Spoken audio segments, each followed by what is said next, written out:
All right, thank you, Carrie. It is being called a hellstorm. Jaw-dropping images surfacing out of Florida today as deadly and powerful tropical storm Michael batters the state.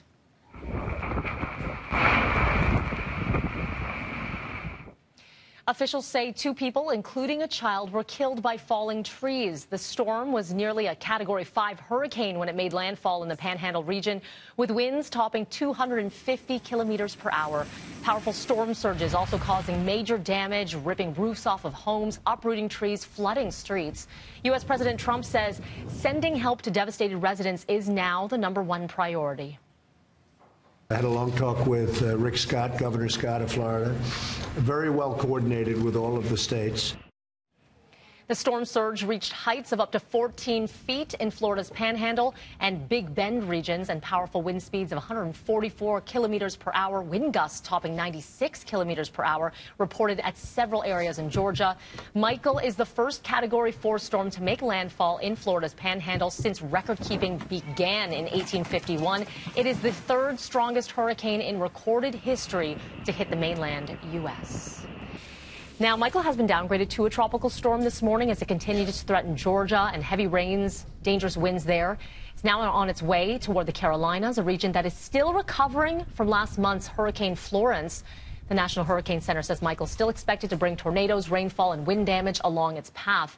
Now, coming up in about 20 minutes' time, we're going to take you live to Panama City for the latest on the devastation there. Back here at home, a woman in her 50s recovering in hospital this morning after suffering a stab wound to her chest. This happened at an East End apartment building on Greenwood Circuit near Markham and Lawrence just after 7 last night. Police say the woman rushed to hospital with serious injuries. The suspect, a man in his 70s, taken into custody. He is apparently known to the victim. The owner of the Alberta trucking company whose rig was involved in the deadly Humboldt Broncos crash now facing a list of federal and provincial rule violation charges. 16 players and support staff of the junior hockey team were killed when their bus collided with a transport back in April.